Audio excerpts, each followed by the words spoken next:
A partir de lo que fue el reinado de Carlos III, comienza una reorganización de los territorios en las colonias, porque, digamos, todo este sector estaba bastante fuera de control, entonces se reorganizan las unidades administrativas y se crea el Virreinato del Río de la Plata y se generan una serie de proyectos de poblamiento, uno en particular para la costa patagónica, que, digamos, se empieza a gestionar en 1778 y en enero de 1779 llega los primeros barcos a, digamos, conocer y ocupar efectivamente toda esa zona de la costa, y que es en el Golfo San José. Después un grupo funda el Carmen de Patagones, primero del lado de Viedma, después de una inundación instalan del lado alto, y posteriormente van a Puerto Deseado y a Bahía San Julián, en la actual provincia de Santa Cruz. En realidad, en los tres casos pasa que ninguno tiene una localización muy estratégica de lo defensivo. Terminan teniendo localizaciones estratégicas para sobrevivir y no con posibilidades de, en el caso de tener una invasión, por ejemplo, de la importancia que podría ser una inglesa, poder llegar a tiempo. En San José durante mucho tiempo hubo 6 personas. Eso, digamos, no llegaban ni a dar las alarmas, porque hasta que alguien podía llegar al otro lugar pasaban meses. Entonces, ahí también hay un desfasaje entre lo que se cuenta y la magnificencia y la monumentalidad de la idea de fuerte y lo que en realidad pasó. O sea,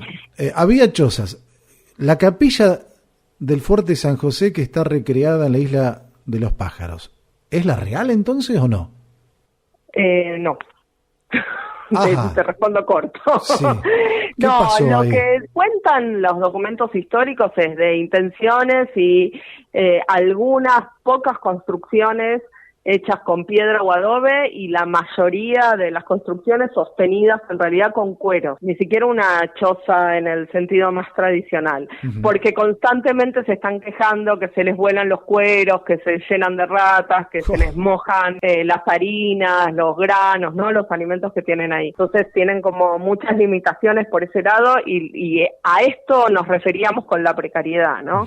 Por otro lado, la otra particularidad que hacía la vida muy difícil en San José es que, al igual que hoy en día, no hay fuentes de agua dulce en esa costa. Apenas ellos llegan, encuentran fuentes de agua dulce en la zona de los manantiales, en la Salina Grande, y empiezan a hacer un sistema, como nosotros le decimos, un sistema dual, porque buscaban el agua ahí y la llevan al fuerte. De a poco también empiezan a desarrollar un asentamiento pequeño en esa zona de las salinas, porque era donde podían tener huertas, donde el ganado estaba mejor y donde los enfermos iban a recuperarse. Y la capilla faltaba. Sí, la capilla. Entonces, a ver, si era una choza, esa capilla que está ahí no es entonces la del Fuerte San José de aquí de... No.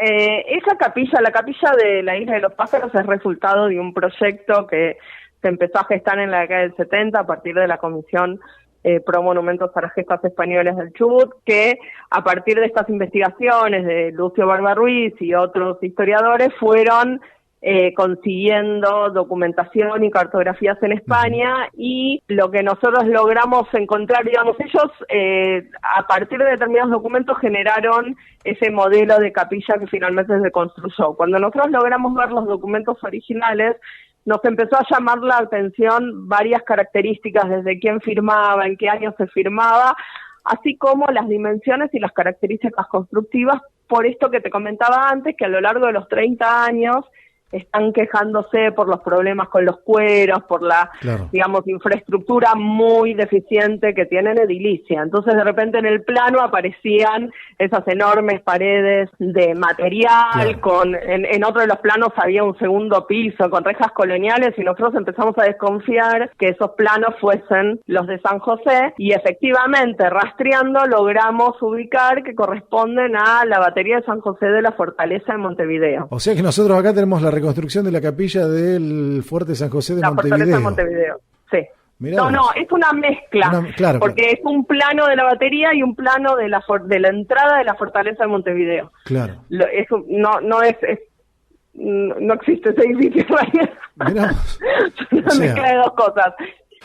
Por último, los cañoncitos que están en el Istmo Ameguino, en el Centro de Interpretación del Istmo Ameguino, ¿habrían pertenecido al Fuerte San José? Pensamos que no. Tampoco. Son similares. Parece claro, bueno, tenemos ese problema. Sí. Bueno, que son viejos, que se encontraron por esa zona más o menos. Claro, y después también en los paneles hay unas fotos de unos cañones que son otros cañones que pusieron de otro lugar. No tenemos confirmado. Uno de los cañones de San José, yo soy de Bariloche, habría venido a Bariloche, pero finalmente pudimos confirmar que a Bariloche no llegó y lo buscamos en Buenos Aires y tampoco está apareciendo. Así que está como un poco nuevamente confusa esa situación, pero bueno, al menos vamos sabiendo dónde no están las cosas. Claro, que no es poco, en ciencia no es poco. Seguro. Toda esa parte. LU17.com